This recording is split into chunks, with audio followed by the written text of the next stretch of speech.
નમસ્કાર દર્શક મિત્રો, આપ નિહાળી રહ્યા છો એસ લાઈવ ન્યૂઝ બુલેટિન। નજર નાખીએ અત્યાર સુધીના મુખ્ય સમાચારો પર। ભાજપ મિશન 2014 બન્યું મોદીમય।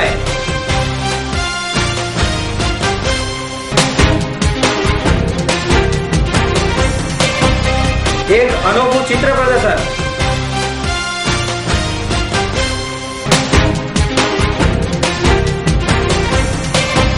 શાળાના બાળકો સાથે પોલીસે યોજ્યો સંવાદ।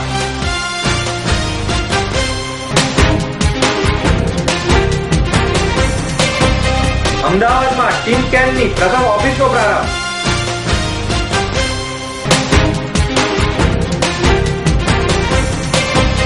હલકી ફુલકી મસાલાવાળી ફિલ્મ રમૈયા વસ્તાવૈયા। લોકસભાની આગામી ચૂંટણી જીતીને દિલ્હીમાં સત્તા હાંસલ કરવા માટે ભાજપે આખરે રણશીંગું ફૂંક્યું અને પ્રચાર માટેની જુદી જુદી 20 સમિતિઓની જાહેરાત કરવામાં આવી। આ તમામ સમિતિઓમાં સર્વે સર્વા ગુજરાતના મુખ્યમંત્રી નરેન્દ્ર મોદી બનાવવામાં આવ્યા છે। પક્ષના વરિષ્ઠ નેતાઓ અડવાણી, વાજપેયીજી અને રાજનાથસિંહના માર્ગદર્શન હેઠળ આ ચૂંટણી લડવામાં આવશે। પક્ષ દ્વારા યુપીએ સરકાર સામે ચાર્જશીટ મૂકવામાં આવશે અને કૌભાંડો તેમજ ગેરવહીવટો અંગે જવાબ માંગવામાં આવશે। આ ઉપરાંત ડોક્યુમેન્ટ 2014 તૈયાર કરવામાં આવશે, જેની જવાબદારી નીતિન ગડકરીને સોંપવામાં આવી છે। ભાજપના સંસદીય બોર્ડ દ્વારા ચૂંટણી સમિતિનું એલાન કરવામાં આવ્યું છે। મોદીને આ સમિતિના પ્રમુખ બનાવવામાં આવે છે, જ્યારે સમિતિમાં મુરલી મનોહર જોશી, નીતિન ગડકરી, અરુણ જેટલી, સુષ્મા સ્વરાજ, અનંત કુમાર, રામલાલ, શિવરાજસિંહ ચૌહાણ, રમણસિંહ અને મનોહર પારીકનો સમાવેશ કરવામાં આવ્યો છે। આ સાથે અન્ય સમિતિઓની જાહેરાત પણ કરવામાં આવી છે। પક્ષના વરિષ્ઠ નેતા મુરલી મનોહર જોશીને પક્ષની ચૂંટણી ઢંઢેરા સમિતિના વડા બનાવવામાં આવે છે, જ્યારે સુષ્મા સ્વરાજ અને અરુણ જેટલીને આ તમામ પ્રકારની પબ્લિસિટીની જવાબદારી સોંપવામાં આવી છે। અમદાવાદમાં ચિત્ર માટેનો કોર્સ અથવા તો આર્ટ્સની તાલીમ લીધેલી ન હોય તો પણ પોતાના મનથી તેમજ ગોડ ગિફ્ટમાં મળેલી કલાને કેનવાસ પર ઉતારી એક અનોખું ચિત્ર પ્રદર્શન રવિશંકર રાવલ આર્ટ ગેલેરી ખાતે યોજાયું છે। આ ચિત્ર પ્રદર્શનમાં સંસ્કૃતિ સહિત અનેક ભાવો વિવિધ વિદ્યાર્થીઓ દ્વારા રજૂ કરવામાં આવે છે। ये है कि जो भी 12 आर्टिस्ट यहाँ पर है उनमें से कोई भी आर्ट फील्ड के रिलेटेड नहीं है, सब अलग अलग फील्ड से आ रहे हैं। कोई साइंस पढ़ रहा है, कोई कॉमर्स, लाइक बेसिकली कोई आर्ट्स फील्ड से नहीं है, लाइक प्रॉपर किसी ने भी पेंटिंग कोर्स नहीं किया है। सो ये एक मतलब ऐसा बोल सकते हैं यूनिटी इन डाइवर्सिटी लिस्ट। આ ચિત્રકારોમાં દીપિકા, પ્રણીતા, રાજવી, ભૂમિકા, હિરલ, ખુશ્બુ, ધ્વની, પ્રિયાંશી, ભાગ્યશ્રી, નરજીશ નો સમાવેશ થાય છે, જેઓએ ક્યારે તાલીમ લીધેલી નથી છતાં એક અદના કલાકારે દોરેલા ચિત્ર હોય તેવા વોલ પેઇન્ટિંગ બનાવ્યા છે। પોલીસ, તમે શું કામ કરો છો? તમે ઓફિસ ક્યારે જાઓ છો? તમને પોલીસ બનવા માટે કોઈએ ઇન્સ્પાયર કર્યા હતા? તમે કેવી રીતે આ ફિલ્ડમાં આવ્યા? જેવા સવાલો ક્લોરેક્સના વિદ્યાર્થીઓએ એલિઝબેથ પોલીસ સ્ટેશનના પોલીસ ઇન્સ્પેક્ટર ડી ગોહિલને પૂછ્યા। પોલીસ સ્ટેશનમાં પોલીસને ફ્રેન્ડશિપ બેલ્ટ બાંધ્યો અને સાથે તેમને બિસ્કિટ ચોકલેટની ગિફ્ટ પણ આપી। એલિઝબેથ પોલીસ ઇન્સ્પેક્ટર ડી ગોહિલે જણાવ્યું કે નવી જનરેશન પોલીસને અલગ નજરથી જુએ છે। બાળકોના મનસ્પટ પર પોલીસની અલગ છાપ બેસી ગઈ છે। આજે બાળકોને જાણવા મળ્યું કે પોલીસ કેવી રીતે કામ કરે છે। રીલ અને રિયલની પોલીસમાં તફાવત સમજાવ્યો। આવી જ રીતે દરેક શાળાના વિદ્યાર્થીઓ પોલીસ સ્ટેશનની મુલાકાતે આવશે તો આવતીકાલના નાગરિકો જાગૃત અને સભાન બનશે।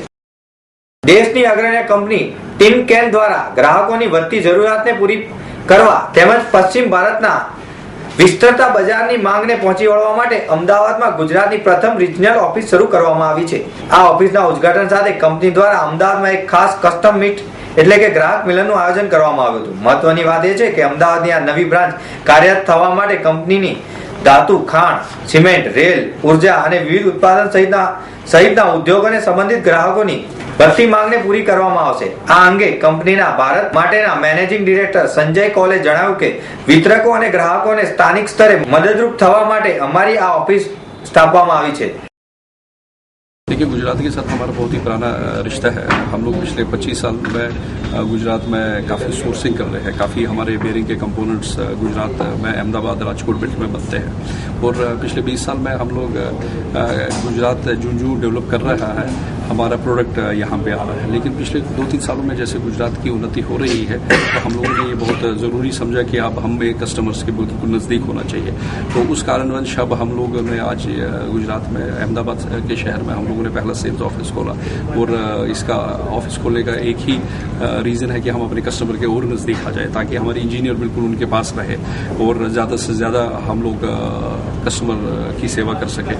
और टिमकेन कंपनी जो कि 113 साल पुरानी कंपनी है और बेयरिंग में एक लीडर है, वर्ल्ड लीडर है, हम ये वर्ल्ड क्लास प्रोडक्ट गुजरात की उन्नति के साथ शाना बशाना इसको साथ लाना चाहते हैं। तो उसी कारणवश आज पहला ऑफिस हम लोगों ने अहमदाबाद में खोला। क्या प्लान? બજારમાં અમારી સેવાઓને વધુ સારી બનાવવાની દિશામાં આ એક મહત્વપૂર્ણ પગલું છે। ગુજરાતમાં અમદાવાદ ખાતે અમારી પ્રથમ રિજનલ ઓફિસના ઉદ્ઘાટન સાથે હવે અમારા પ્રતિનિધિઓ અને વિતરકો ઔદ્યોગિક રીતે ખૂબ જ ઝડપથી આગળ વધી રહેલા ગુજરાત રાજ્યના વિકાસ માટે ટિમકેન પ્રોડક્ટ્સની ઉપલબ્ધતા વધારશે। મસાલા ફિલ્મ બનાવવા માટે જાણીતા પ્રભુદેવા આ વખતે રમૈયા વસ્તાવૈસા લઈને આવ્યા છે। शहनाइयां बजती है, ढोल नगाड़े बजते हैं, पर मेरा तो बैंड। मेरा नाम है राम। ऐसे आते हैं तो बिगड़े हुए, बदतमीज, बदमाश और कॉनमैन होते हैं, तो संभल के रहना। तुम्हारी जिप खुली है। तुम झूठ बोल रहे हो। तुम्हारे नेक के 10 इंचेस नीचे दिल है ना?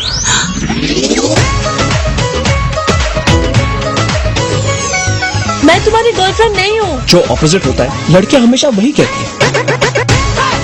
मतलब मैं हूँ। मैंने भी तो यही कहा।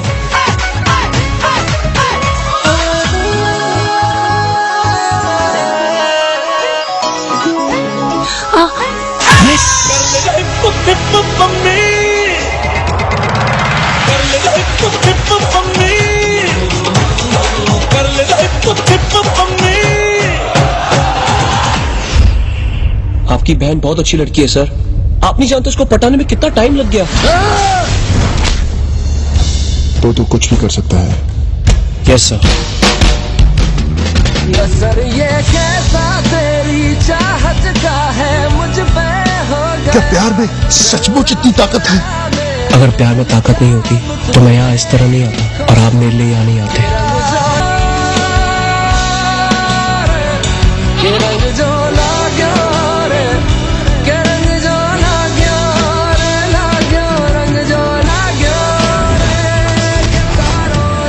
लोग कहते हैं जो लड़के आउट ऑफ इंडिया से आते हैं वो बिगड़े हुए, बदतमीज, बदमाश और कॉनमैन होते हैं। मैं वैसा लड़का नहीं हूँ सोना।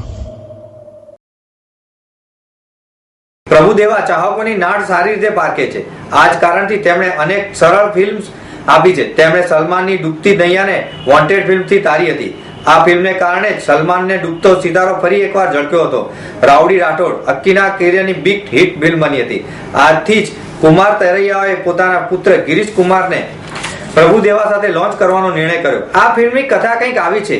ફિલ્મમાં રામ એ NRI છે અને તે ભારત આવે છે। તેની મુલાકાત સોના પંજાબી સાથે થાય છે। સોનાનો ભાઈ સોનુ સૂદ હોય છે, તે રામને પડકાર ફેંકે છે। જો કે તે ખેતરમાં વધારે પાક લાવીને બતાવે છે તો તેને બહેનની સાથે લગ્ન કરવાની કરી આપશે તેવું પણ તે કહે છે। એક વિદેશી સોનુ સૂદના પડકારને ઝીલે છે અને આ માટે તો તમારે ફિલ્મ સિનેપોલિસ જેવા થિયેટરમાં જોવી જ રહી।